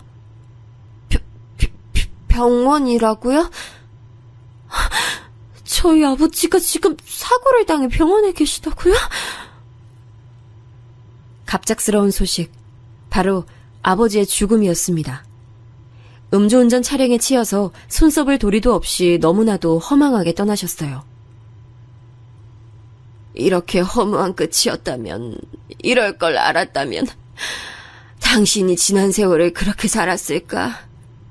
나와 우리 애들도 그렇게 살았을까? 이렇듯 허무하게 가버릴 거였다면 10년 전에 진작 떠났어야지. 왜 도대체 못하러 더 살아서 자기 처자식을 개고생시킨 거야? 대답해, 이 나쁜 놈아. 엄마, 그런다고 이미 돌아가신 아버지가 다시 눈을 뜨는 것도 아니잖아요. 진정하고 우린 이제 우리 인생 살아가야죠. 밥이라도 한술 뜨세요. 어제부터 물 한 모금 제대로 넘기시지 않았잖아요. 그러다 몸 상해요. 아버지의 죽음 앞에서 엄마는 극도의 허무함에 빠져버리셨고 제가 그런 엄마를 애써 추슬러 드렸습니다. 담담한 저를 보면서 엄마는 내심 놀라신 듯 의외라는 눈빛을 보내오셨던 것 같아요. 이전에 이미 아르바이트 현장에서 그 언니의 촌철살인을 겪었던 입장으로서 저는 담담하게 굴 수밖에 없었던 듯 싶어요. 너무 오래 우울하고 힘든 일상을 쳇바퀴 돌듯 살아오며 절여졌기에 깨우치지 못했을 뿐 아버지의 죽음이 비극적이기만 한 것은 아니라는 사실을 저는 이제 은연중에 느끼고 있는 상태였습니다. 살아온 길이 있는데 사람 바뀌기가 쉽지 않더라고요. 엄마는 여전히 뭐에 억눌리신 것 마냥 좀처럼 자유롭게 살지 못하셨고 남동생도 마찬가지였죠. 그래서 제가 매사에 기운 넘치는 척, 긍정적인 척, 피나는 노력을 많이 했던 것 같아요. 그러나 속내는 그럴수록 많이 지쳐가고 있었죠. 그래도 저로 인해 전보다 표정에 여유가 보이고 밝아진 엄마와 남동생을 보고 있자면 보람을 느꼈는데 그마저도 엄마의 건강이 악화되면서 빛이 바랬습니다. 지난 세월 너무 스트레스를 받고 사시느라 몸이 성한 데가 없으셨던 거죠. 어찌 보면 예견된 아픔이었어요. 집안의 빚이 이제 드디어 끝이 보이던 무렵이었는데 엄마 병원비가 얹어지면서 저는 빚만 없어도 부자라는 표현에 극한의 공감을 하게 됐네요. 허리띠 졸라매고 거의 강박적으로 돈을 모았던 것 같아요. 제가 빚만 없어도 부자라는 것에 이어서 아주 깊게 공감하는 표현이 여자는 자기가 불행할 때 다가오는 남자를 경계해야 한다는 것이에요. 축적되어 있는 제 외로움, 고단함 이런 것을 알아봐주는 남자가 생기자 제가 정신을 못 차리더군요. 제 상황과 형편에 연애 따위는 사치라고 생각해서 그간 멀리해왔기에 그 남자는 제 인생의 첫 연애 대상이었어요. 난 너의 노력과 희생을 다 꿰뚫어 볼 줄 아는 남자야. 너도 느끼지? 난 네가 그렇게 살아올 수밖에 없었다는 게 너무 슬프고, 그리고 정말 대단하다고 생각해. 나 살면서 그런 공감은 처음 들어봐. 나를 알아주는 것만으로도 정말 고맙고 감동이야. 오빠 같은 사람 만나서 갑자기 내 인생이 풍요로워 보여. 시간이 지나면서 저는 그 남자에게 더욱 빠져들었고 많은 것을 퍼줬죠. 누군가를 위해 희생하며 베푸는 건 이골이 날 대로 난 저였기에 그것이 어렵지 않았던 듯 싶네요. 저보다 한 살 위였던 그 남자는 대학을 졸업한 이후 만년 취업 준비생이었고 언젠가 대기업에 취직할 것이라는 포부만 가지고 있었습니다. 그것을 위해 자격증 공부를 한다고 했고요. 고졸인 제가 그런 것의 생리를 안다면 얼마나 알았겠나요. 식견도 좁았기에 그 남자가 그렇게 말하면 그저 그런 줄로 알았어요. 만난 지 1년이 다 되어 가도록 취직은커녕 면접 잘 보고 왔다는 소식도 없었던 그 남자였지만 저는 묵묵하게 성과를 기다려줬고 제가 할 수 있는 모든 것을 다 지원해줬어요. 그런 저에게 그 남자는 늘 고마워했고요. 너처럼 대단한 여자를 내가 만나고 있다는 것 자체가 내 인생 최고 행운인 것 같아. 늘 고마워. 사랑하는 연인 사이에 이런 것쯤 난 당연히 해주는 거라고 생각해. 오빠가 자리 잡을 때까지 나 기다릴게. 그것으로 족하다고 여기며 지내던 어느 날, 제가 주말에 그 남자의 자취방에 가서 청소를 해주고 있었어요. 여느 때처럼 말이죠. 그 남자가 노트북을 하다가 씻으러 욕실에 들어갔는데 평소와는 달리 화면을 안 끈 겁니다. 그리고 노트북에 깔린 카카오톡 알림이 떴고 제가 무심코 그걸 보고 말았어요. 자기 친구와의 대화방에서 그 남자는 저를 호구라고 칭하고 있었습니다. 세상에 이렇게 부려먹기 좋은 호구는 또 없을 거야. 은행 ATM 가서 돈 뽑는 것보다 걔한테 돈 뜯어내는 게 더 빠르고 간편해. 이런 내용을 보고 정신이 아득해졌어요. 심지어 다른 대화방을 보니까 저 말고 딴 여자와 만남을 가지고 있었더군요. 저에게 자격증 시험비를 받아서 그 여자와 데이트를 했다는 걸 알고 저는 조용히 짐을 챙겼습니다. 휴대폰에서 그 남자의 번호를 차단하고 떠났죠. 노트북 화면에 대화방이 떡하니 떠 있었으니 그 남자도 변명할 거리가 없었을 거예요. 저를 찾아오지도 않더라고요. 이 부분이 너무 비참했네요. 사랑도 뭣도 아니었구나 하는 게 실감나서요. 이런 나날을 거쳐서 제가 남편을 만나게 된 거였죠. 참고로 그때 시부모님은 이혼을 하신 지 3년 정도 된 시기였네요. 부모의 이혼을 겪긴 했으나 남편은 금전적으로 딱히 어려움을 겪어보진 못하고 살아온 사람이었어요. 직업도 벌이도 당연하다면 학력까지 저보다 앞섰고요. 심지어 인물도 괜찮았어요. 저는 저 같은 배경을 지닌 여자가 그 정도 되는 남자와 연애를 하고 또 청혼까지 받게 됐다는 것에 너무 감격해서 어쩔 줄 몰라 했어요. 저를 호구로 취급했던 남자를 겪어봤기에 저에게 금전적인 것을 일절 요구하지 않는 남편을 보며 저는 감동까지 했습니다. 제가 그 전에 남자를 겪어보지 못했다면 남편의 구애 앞에서 머뭇거렸을지도 몰라요. 하지만 똥차를 겪어봤기에 벤츠의 존재감을 알 수 있었던 것이죠. 남편이 저를 만났던 시기에 그때 남편은 회사에서 겪은 일련의 사건들로 많이 지치고 힘든 상태였어요. 그런데 저는 힘든 거 누르고 사귀면서 화병 걸린 사람을 오래 봤거든요. 바로 제 엄마요. 그런 엄마를 위로하고 기운 북돋아주고 제 자신이 씩씩한 척 연기를 하면서까지 엄마를 힘내게 하려고 저는 그랬었죠. 그래서 자연스럽게 남편에게도 그런 행동이 나갔나 봐요. 난 사실 우리가 겹치는 지인이 한 명이 있어서 우연히 만나게 되어 사귀게 된 것일 뿐 우리가 운명적인 사이라고 생각한 적은 없었거든? 그런데 너와 만난 시간들을 곱씹어 보니까 내가 널 만난 건 운명이라는 생각이 든다. 너 아니었으면 난 그때 힘들어서 속이 다 문드러졌을 거야. 너 같은 여잔 내 인생에서 다시는 없을 거란 생각이 들어. 그러니까 내 말은 나하고 결혼해주면 안 될까? 감정 표현에 서툴고 이건 이거라고 가르쳐주지 않으면 모를 정도로 고지식하고 외골수 같은 면모가 강한 남잔데 자기 나름의 최선을 다해서 저에게 진심을 드러내는 모습에 제가 정말 감격했습니다. 그러나 제가 간과하고 있었던 존재가 저에게 자신의 존재감을 드러내며 다가왔으니 바로 제 시어머니 되시는 분이었죠. 우리 아들, 이게 도대체 무슨 일이야? 이런 덜 떨어지고 하등 볼 것 하나 없는 여자하고 넌 정말 결혼을 하겠다는 거야? 아우, 정신 차려, 우리 아들. 엄만 너를 고작 이런 여자하고 붙여주려고 널 그렇게 잘난 남자로 키운 게 아니야. 인사를 드리러 갔던 자리였어요. 이미 저에 대해 들으시고는 굉장히 탐탁지 않으셨던 모양인지 제가 등장했을 때부터 눈에 힘을 주고 저를 째려보셨고요. 제가 딱히 별 말씀도 안 드린 채로 얌전히 있었건만 먼저 악을 쓰시더라고요. 옆에서 남편은 예상외의 난감한 상황에 이러지도 못하고 저러지도 못하는 모양새로 한숨을 쉬고 있었습니다. 저는 당신의 가슴을 치시며 개탄하시던 시어머니의 모습에 그만 저도 모르게 눈물이 고이고 말았어요. 너무 속상해서 그랬습니다. 그러자 시어머니께서는 저에게 삿대질을 날리시며 코웃음을 치셨죠. 아들, 자, 이것 좀 봐라. 이런 식으로 나오지도 않는 눈물 짜내려고 애쓰는 여자들 있지? 바로 이런 여자들을 경계하고 조심 또 조심해야 되는 거야. 남자한테서 동정표 얻어내서 그걸로 등쳐먹는 여자들이 다 이런 거라니까는. 엄마, 전 이미 이 여자가 내 인생 마지막 여자다. 이렇게 속으로 정해놨어요. 결혼하기로 한 결심 절대 가볍게 한 것도 아니고요. 뭐시 어쩌고 저째? 네가 보통 가정스러운 것이 아닌 여시한테 단단히 돌렸구나. 인물도 그저 그래, 직장도 그저 그래. 집안 배경은 아예 결혼할 가치도 없는 상대하고 대뜸 결혼을 하겠다니. 아이 그것도 뱃속에 애가 들어선 것도 아닌데. 그렇다면 네가 홀린 거지. 우리 아들 제발 엄마 말 듣고 정신 차려. 엄마가 이런 말 하긴 좀 민망하지만 인생에서 이혼을 겪어본 사람이잖니? 딱 보면 백년 해로를 할지 안 할지 구분이 돼. 넌 이 여시하고는 절대 무탈하게 살 수가 없어.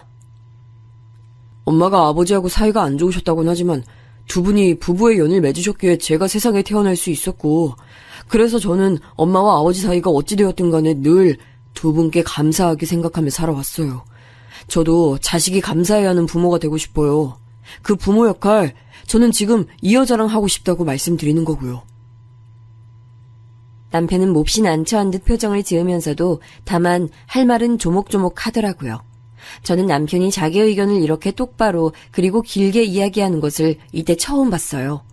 연애 기간이 그리 길지도 않았을 뿐더러 남편은 자기가 회사에서 이리 치이고 저리 치이며 일을 하는 사람이기에 퇴근하면 절대 소모적으로 입을 열고 싶지 않다고 했거든요. 그래서 말수 자체도 적은 사람이었건만 이렇게 분명하게 자기 뜻을 고집해줄 줄이야. 놀란 제가 눈물을 훔치며 감동을 받고 있으려니 시어머니의 불타는 시선이 저에게 꽂혔습니다. 우리 아들이 전에 없이 이렇게 구는 걸 보면 정말 결혼하고 싶을 만큼 사랑하긴 한가 봐. 군대 다녀온 이후로 엄마한테 눈 똑바로 뜨고 반박하는 모습을 보는 건 이번이 처음이네, 우리 아들. 그래, 내가 엄마로서 우리 아들이 이렇게나 이 결혼하고 싶다는데 더 이상 대놓고 용 쓰면서 반대하다니 민망해서 그건 안 되겠네. 시어머니께서는 못마땅하다는 기색을 감추지 못하시면서도 말씀은 그렇게 해주셨어요. 허락의 의미였죠. 저는 날아갈 듯 기뻐서 이때부터는 행복한 눈물을 흘렸습니다. 옆에서 남편이 저를 달래줬고 그 광경을 보면서 시어머니께서는 남몰래 혀를 끌끌 차시더라고요. 하지만 전 괜찮았어요. 허락만 받으면, 결혼만 하고 나면 시어머니께 잘할 자신이 있었거든요. 친정엄마는 남동생이 자기가 결혼하고 나서도 쭉 모시고 살 거라며 호언장담을 해놓은 상태였으니 저는 결혼해서 저의 시댁에 온전히 발을 빠뜨려도 될 것만 같았어요. 비록 시작은 별로 좋지 못했지만 끝은 화기애애한 고부관계를 꿈에 그리며 저는 어느덧 결혼식을 올리고 난 새댁이 됐습니다. 저 결혼한다고 하니까 엄마가 많이 우셨어요. 너무 좋아서 그러신 거였는데 그 모습을 보면서 반드시 행복한 결혼 생활을 이어나가리라는 다짐을 몇 번이고 새겼습니다. 하지만 저에게 너무 과분하게끔 느껴졌던 멋진 남편과의 달콤한 신호는 제가 상상한 것과는 너무 많이 달랐습니다. 이래서 결혼은 현실이라는 표현이 있구나 싶었어요. 회사 근처에서 자취생활을 해왔던 남편은 자취방에서 정말 잠만 잤었거든요. 회사에서 밥이 나오니까 대부분 끼니는 밖에서 해결을 했고 자취방에서는 일절 무언가를 하지 않았어요. 청소도 제가 아주 가끔 자취방으로 놀러가면 해줬고 시어머니께서 일주일에 한 번씩 꼬박 들르시며 청소해 주신 것으로 압니다. 이런 남자하고 같이 생활을 하게 됐으니 자연스레 집안일의 몫은 저에게로 떨어졌어요. 그런데 제가 또 그런 것에는 이골이 날 대로 난 사람이라서요. 요리부터 빨래, 온갖 청소를 도맡아서 했습니다. 저도 남편만큼 좋은 곳은 아니어도 직장에 다니는 몸이었기 때문에 퇴근하고 나면 정말 피곤했어요. 그리고 저도 더 어린 나이일 때야 체력으로 밀어붙여서 하는 것들이 많았지만 이제 나이가 좀 들었더니 피로가 금방 쌓이더라고요. 생각과 의욕대로 몸이 안 따라와주는 것을 느끼면서 스스로 좌절감도 들었습니다. 그럴 때마다 저는 제가 스스로를 잘 다잡아야 남편과의 일상에 탈이 안 나는 거라는 생각을 했어요. 왜 그랬던 건지 모르겠네요. 아마 똥차에게 대인 전적이 있기 때문에 벤츠에게 감사하는 마음이 계속 지나치게 남아있어서 그랬던 것일까요? 저는 남편의 밥을 챙겨주면서 동시에 그날 입고 갈 양말이며 넥타이까지 골라놓는 수고를 매일 감수했지만 남편은 저에게 무엇 하나 해주는 게 없었어요. 몇 주 지나니까 그런 신세가 은근히 서운하더라고요. 자기도 주말 같은 땐 요리도 해주고 빨래도 해주면 안 돼? 맨날 나만 도맡아서 하잖아. 이건 좀 불공평한 것 같다는 생각이 조심스럽게 드네. 대신에 내가 너보다 더 많이 버는데 돈은 똑같이 급여해서 각자 비상금만 제하고 다 모으잖아. 그러니까 네가 집안일이든 뭐든 더 도맡아서 하는 건 당연하다고 생각해. 그게 바로 공평한 거지. 자기가 말주변 머리 없고 무뚝뚝한 편이라는 건 내가 진작 알고 있었지만 부부가 돼서 겪어보니까 느낌이 너무 다르다. 자기는 사람을 잘 서운하게 만드는 스타일인 거 알고 있어? 갑자기 왜 얘기가 그런 식으로 튀어? 감정적으로 구는 거 난 진짜 별로야. 감정적이 안 될 수가 있어야 말이지. 그래 됐어. 말 꺼낸 내가 잘못인 것 같네. 저는 남편에게 섭섭한 마음이 들 때면 제가 자라면서 보아왔던 엄마의 고충을 떠올리고는 했죠. 도박으로 빚만 계속 지고 온 주제에 술까지 계속 찾아대며 술독에 빠져 살았던 아버지는 다정함이나 배려심 따위 짓불도 없는 행동만을 일삼으셨고 엄마는 그래서 저희 남매의 눈에 늘 외롭고 고독한 분으로 보이셨어요. 엄마 고충에 비하면 이건 아무것도 아니라는 생각을 하며 애써 씩씩해지려고 했습니다. 그러나 그런 노력은 점차 짓밟히기 시작했어요. 바로 시어머니 때문이었는데요. 제가 결혼을 하며 화기애애한 고부관계라는 미래를 꿈꿨듯이 시어머니께서도 다짐하셨던 게 있는 모양이에요. 제 짐작으로는 마음에 안 드는 며느리 괴롭히기 정도가 아니었을까 싶습니다. 결혼하고 신혼여행을 짧게 다녀와서 일상으로 복귀한 뒤 딱 보름이 지났을 때였어요. 주말 아침부터 시어머니께서 저를 호출하셨습니다. 주말이라서 그나마 늦잠을 자보려고 했던 저는 당장 일어나서 준비하고 시댁으로 튀어갔죠. 그랬더니 시어머니께서 부엌에 가지가지 식재료를 늘어놓고 계신 게 보이더라고요. 굼벵이 고기를 삶아 먹었나? 왜 이렇게 늦게 와? 얼른 손 씻고 여기 있는 재료들로 만두 좀 빚어봐. 김치는 저기 락앤락통에 있는 포기김치 쓰면 되고, 알지? 난 주말이라서 동네 지인들하고 목욕탕 다녀올 일이 있으니까 그 사이에 많이 해놔야 돼. 네?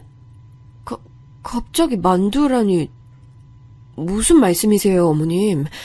제가 웬만한 요리들을 다 하긴 하는데 만두는 딱히 직접 만들어 본 기억이 없어요. 안 만들어봤으면 인터넷 보고 찾아서 하면 되지. 나이든 나도 할 수 있는 발상을 너는 왜 못해? 고졸이라고 티내는 건가? 하여간 머리 나쁜 애들은 이게 문제야. 나 돌머리에요 하고 티를 못 내서 한다리거든. 만두피 만드는 밀가루는 서랍장 안에 있으니까 찾아서 써. 갔다 와서 얼마나 잘 해놨는지 어디 한번 보자. 이거 큰일 났다 싶었죠. 딱 보기에도 재료가 너무 방대해서 도저히 혼자 할 수 있는 양이 아니었어요. 그리고 저는 정말로 만두를 빚어본 적이 없었거든요. 감이 안 잡혀서 시어머니께서 콧노래를 흥얼거리시며 목욕탕 외출을 떠나신 이후 저는 인터넷으로 만두 만드는 방법을 검색하고 정하느라 대략 30분 정도를 허비해버렸어요. 시간을 확인하고는 깜짝 놀라서 김치부터 썰기 시작했네요. 간신히 만두소를 대충 만들고 만두피 반죽하고 있을 때 시어머니께서 돌아오셨습니다. 저는 긴장으로 굳어 있었는데 부엌으로 곧장 들이닥치신 시어머니께서는 경과를 눈으로 찬찬히 살펴보시고는 이내 저에게 다가오셔서 제 이마에 아픈 딱밤을 놓으셨어요. 꿍 하는 소리가 나면서 골이 깨질 듯 아팠죠. 눈물까지 고여서 시어머니를 쳐다봤는데요. 시어머니께서는 그런 저를 보시며 헛웃음을 터뜨리셨습니다. 반죽을 먼저 해놨어야지. 그래야 더 쫀득하고 맛있게 되는 건데, 아유, 너는 반죽, 숙성 이런 것도 네 엄마가 안 가르쳐 준 거야? 그럼 여태까지 뭘 배우고 큰 거야? 제가 한창 집에서 부엌일 많이 하던 시기에 저희 친정 엄마가 밀가루로 만드는 요리를 거의 안 하시는 바람에 제가 배울 기회가 없었어요. 네 엄마는 몸도 성치 않다고 하더니 정말 쓸모를 발휘하지 않으며 사는 사람인가 보네. 그 딸인 너도 모전 여전인 것 같고. 그 말씀을 듣는데 정말 기가 막히더라고요. 왜 우리나라에는 화병이라는 개념이 있는지 바로 알 것 같았어요. 속에서 천불이 끓어오르는 게 느껴졌거든요. 하지만 이왕 인내하고 견뎌보기로 한 것 그냥 이악 물고 참았습니다. 이까짓 것도 못 참으면 그 오랜 세월 아버지를 참고 사신 엄마를 뵙기 민망한 일이라고 생각했어요. 주말 하루가 다 가도록 저는 시댁 부엌에 갇혀서 내도록 만두를 빚어야 했습니다. 해가 떨어진 저녁 시간이 돼서야 시댁에 남편이 도착했어요. 집에서 뒹굴거리며 푹 쉬다가 온 느낌의 얼굴이더라고요. 제가 만두 다 빚은 현장을 치우고 있는 와중이었는데 그런 저를 보면서 별말 안 하더군요. 그날 빚은 만두를 쪄서 저녁으로 먹는 와중에도 별다른 소리를 안 했고요. 시어머니께서는 남편을 만두 먹으라고 부르신 거였어요. 우리 아들이 만두를 어렸을 때부터 어찌나 좋아했는지 만두 귀신이라고 불렸다니까. 그런데 밖에서 사 먹는 건 집에서 하는 것만큼 맛이 안 나. 정성이 안 들어가서 그런지. 그러니까 에미니가 앞으로 우리 아들 만두 해 먹어야 된다. 제가요? 오늘은 얼떨결에 하긴 했는데 제가 또 할 수 있을진 모르겠네요. 그리고 요즘 시중에 나오는 만두는 예전 것들과 달리 직접 한 것처럼 맛있어요. 집에 묵은지가 넉넉하게 있으니까 하는 말인데 너 참 눈치 없게 구는구나. 어? 우리 아들 집에서 김치로 만든 손만두가 제일 맛있지? 아유, 많이 먹어. 많이 만들었으니까. 그거 다 제가 만든 건데 시어머니께서 웬 생색을 내시더라고요. 저는 아이도 없건만 저를 다짜고짜 애미라고 칭하시는 것도 마음에 들지 않았으나 구태여 지적하는 게 일만 더 키우게 되는 걸까봐 그냥 뒀습니다. 집으로 돌아가는 길 제가 남편에게 말했어요. 자기 정말 너무하는 거 아니야? 어떻게 아까 어머님 앞에서 날 위한 말 한마디를 안 해줄 수가 있어? 내가 거기서 뭘 어떻게 했어야 한다는 거야? 아니, 너야말로 결혼하고 나면 나와 우리 집 안에 무조건 헌신할 것처럼 굴더니 그거는 그저 말뿐이었던 거야? 헌신하겠다는 사람 치고는 불만이 너무 빨리 나오네. 남편이 무미건조하게 나오는 것에 저는 왠지 모르게 기세가 수그러들었죠. 저에게 동조를 해주지 않는 남편이나 대놓고 저를 혹사시키려 드시는 시어머니나 이 둘에게는 잘못이 있다는 생각을 처음엔 아예 못 해봤었고 그저 저 자신에게서 문제점을 찾아보려고 했던 듯 싶어요. 그런 생각들이 자꾸 이어져서 그런지 저는 결혼하고 나서 그 이전보다 많은 피로를 느꼈습니다. 출근해서 일을 하려 자리에 앉자마자 꾸벅 존 적도 있었네요.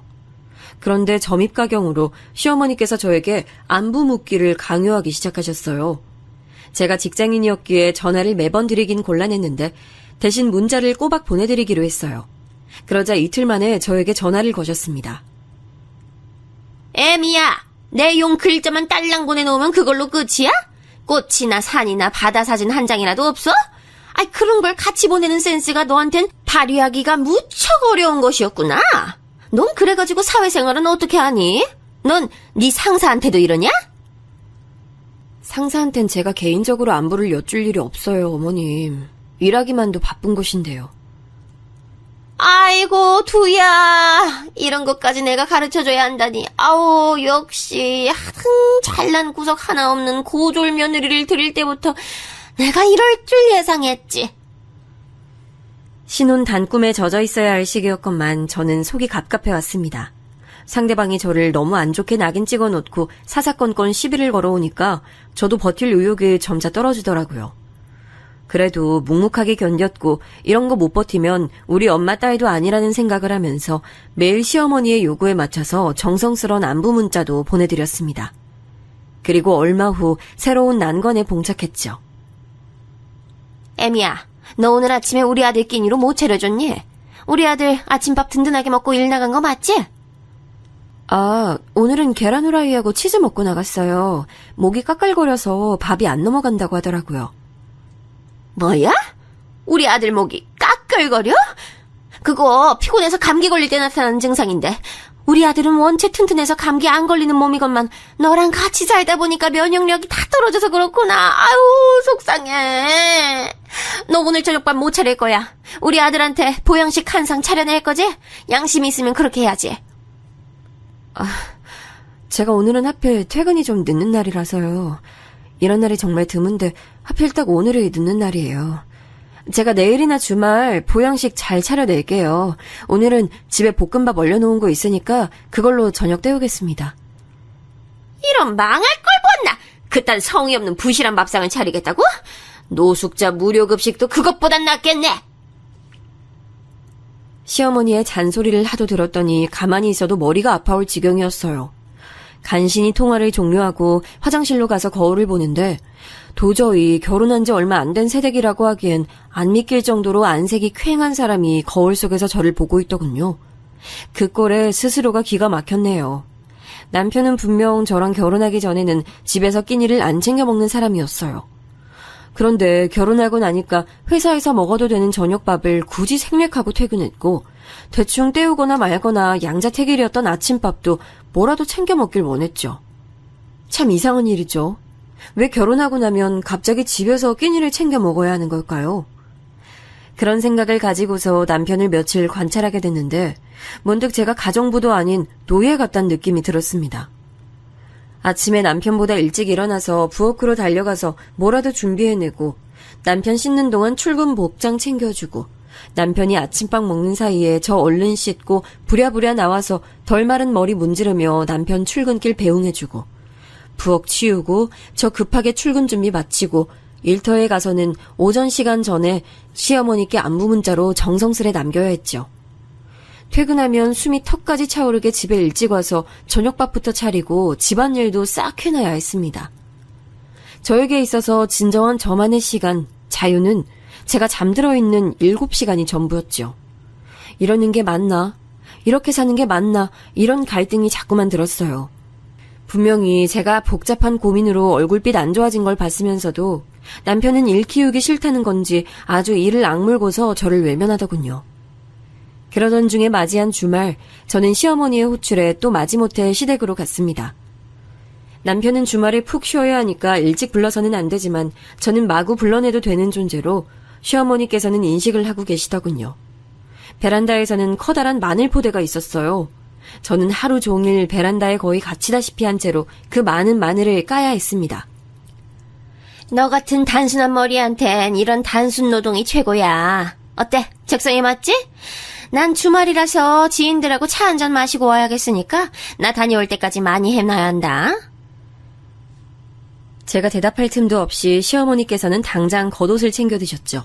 그러더니 걸려온 전화를 받으셨는데 제가 정확히 내용은 듣지 못했지만 시어머니께서 전화 상대방에게 며느리년이 찍소리도 못하는 천치라서 내가 오늘도 부려먹는다는 식으로 말씀을 하시는 것 같았어요. 깔깔 웃으시면서 통화를 하는 시어머니께서 나가신 시댁, 저 혼자 정막에 남겨져서 마늘을 까는데 눈물이 줄줄 나더군요. 마늘이 맵다는 핑계로 그 자리에서 많이 울었어요. 이상하게 엄마 생각이 많이 나서 더 그랬네요. 마늘 껍질을 정리하려고 빗자루를 찾던 저는 불현듯 찾아온 깨달음으로 몸서리를 쳤습니다. 예전에 같이 아르바이트를 했던 저와 한때 친했던 언니와 저는 매장 바닥을 함께 쓸고는 했었거든요. 그리고 그 언니가 저에게 남겼던 충격이 뭐였는지 정말 오랜만에 되새겨보게 됐어요. 남들 눈에는 지금의 내 모습이 인내심 강하고 착한 게 아니라 답답한 호구로 보인다는 걸까? 저를 등쳐먹었던 옛 남자도 떠오르면서 저는 생각을 고쳐먹기로 했어요. 내내 참고 살았지만 결국 아버지가 사고로 돌아가시기 전까진 해방이라는 걸 맛보지 못하셨던 엄마. 온갖 헌신을 다했으나 결국 저에게 돌아온 건 배신과 조롱뿐이었던 옛 남자와의 연애. 그런 걸로 밀어보건대 제가 지금 시어머니께 한없이 숙이면서 비위를 맞추며 산다고 한들 얻어지는 것이 아무것도 없는 결말일 거라는 가정이 들면서 소름이 돋았습니다. 마늘 깐 자리를 싹 치우고 난 저는 시어머니를 기다리지 않고 먼저 나가버렸어요. 그리고 이왕이면 주말을 만끽하고 싶어서 카페에 가서 커피를 즐기며 사람들 구경이나 실컷 하다가 집으로 돌아갔습니다. 소파에 늘어져서 텔레비전이나 보고 있었던 남편이 저한테 그러더군요. 나 배고픈데 우리 저녁은 언제 먹어? 저녁 못 차려줄 거야. 메뉴 뭐야? 고기? 생선? 참 이상하지. 그냥 내 마음만 살짝 바람 부는 대로 바뀌었을 뿐인데 자기가 떠드는 입이 입처럼 안 보이고 주둥이로 보인다. 난 카페에서 지금 뭐 먹고 오는 길이라서 저녁 생각 딱히 없어. 자기가 먹고 싶은 거 있으면 알아서 차려 먹어. 그러자 남편이 깜짝 놀랐는지 몸을 바로 앉더군요. 저를 보는 눈빛이 마치 술이라도 마셨나 하는 느낌이라서 피식 웃음이 났습니다. 저보다 여러모로 잘난 남자, 그것 하나에 얽매여서 제가 노예라도 되는 것처럼 자초하고 지난 몇 달을 살아왔다는 점이 너무 씁쓸하더라고요. 남편을 사랑하지 않은 건 아니었으나 이 결혼 생활에서 제가 뭘 얻고 있는지 누가 묻는다면 저는 대답할 수 있는 말이 없었어요. 심란함을 느끼던 저는 직장에 연차를 하러 냈고요. 그날은 늦게 일어나서 남편 아침밥도 안 챙겨주고 그냥 계속 잤어요. 오전 10시쯤 일어나서 습관적으로 부엌에 가봤다가 냉장고 청소를 홀린 듯이 시작했는데 시어머니께서 들이닥친 건 그때였습니다. 김치 옮겨 담는 작업하다가 말고 현관으로 나가본 저의 머리채를 시어머니께서 바로 잡으셨어요. 이 배은망덕한 거사. 너 요 며칠 나사가 빠져가지고서는 너 같은 걸 받아준 은혜도 다 잊고 망나니처럼 굴어? 어머니, 이거 놓으세요. 대체 뭐가 불만이 있으셔서 저에게 이러시는 건지 저는 모르겠습니다. 불만이라고 한다면 네 존재 자체가 난 애초에 불만이었지 이거사. 납작 엎드려서 달달 떨며 살아야 하는 주제 어디서 기가 산 모습을 보여. 너 오늘은 아예 우리 아들한테 아침밥도 안 차려줬다면서. 내가 우리 아들한테 그 얘기 듣고 하도 어이가 없어서 몸소 출동했다.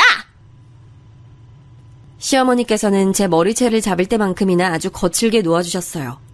휘청거리던 저를 지나쳐서 시어머니께서는 냉수를 찾으시며 부엌에 들어가셨고 그런 와중에도 계속 입으로는 떠드셨어요.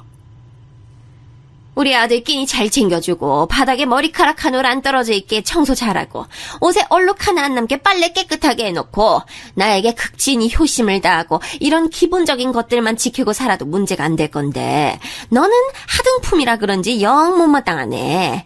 출근하는 자기서왕 아침밥 거르게 하는 여자가 어디 있어. 넌 네 엄마가 너 그렇게 가르치든? 네, 그렇게 배웠고요. 제가 아무래도 이런 것도 배운 것 같아요.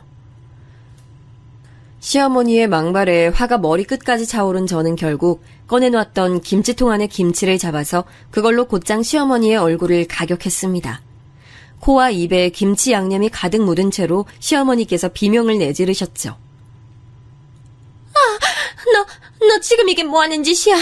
너 미쳤어? 이혼당하고 싶어서 환장했구나. 어머님, 나이는 어디로 잡수셨어요? 그 나이 잡수시고 아나무인으로 구시는 거 안 창피하세요? 며느리에게 막말 던지시고 나면 속이 좀 풀리세요? 더 이상 이 빌어먹을 며느리 노릇 안 할래요. 잘난 아들 그 품에 고의 돌려드릴게요. 진작 반품했어야 하는 하자 상품이었는데 제가 이제서야 반품 접수를 하네요. 뭐야? 우리 아들이 하자 상품? 네가 어떻게 말 한마디 대꾸 한번 제대로 못하고 지냈으면서 어쩜 태도를 이렇게 바꿀 수가 있어. 당황하신 시어머니의 모습을 보자 저도 모르게 웃음이 나오더군요. 김치를 던지고 말았을 때보다도 당황한 그 얼굴을 보는 쪽에 저는 속이 더 시원했어요. 차마 저 같은 것이 이혼을 결심했을 거라곤 상상도 못하셨다는 그 반응이 웃겼습니다. 제가 웃으니까 점점 더 넋이 빠지시던데 그럴수록 저는 더 웃겼죠. 저는 간단히 제 짐을 얼른 챙겨서 그 집을 나왔어요. 그리고 면목 없게도 엄마에게 갔습니다. 남동생은 출근하고 없었네요. 평일 그 시각에 갑자기 찾아온 딸. 초췌해진 몰골인데 표정엔 후련함이 엿보이고 있었으니 그것만으로도 엄마는 알아차리셨나 봅니다. 잠깐 놀라셨다가 이내 옅게 미소를 지으시며 제 손을 꼭 잡아주셨으니까요. 저 역시 그것만으로도 엄마가 제 상황을 눈치채셨음을 알았죠. 서로 별다른 대화도 나누지 않고 점심으로 라면을 끓여 먹었어요. 엄마, 이러고 있으니까 옛날 생각나요. 아버지가 술 드신 다음날 해장으로 라면 찾아서 그때만큼은 우리 네 식구 모두 둘러앉아서 밥 같이 먹었었죠. 메뉴는 라면과 찬밥. 늘 똑같이요.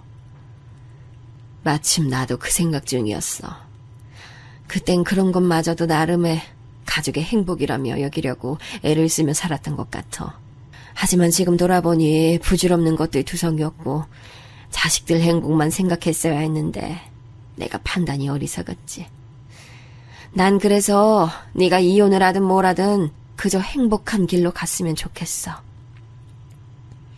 엄마 목소리에 울컥해서 눈물 참느라 혼났네요.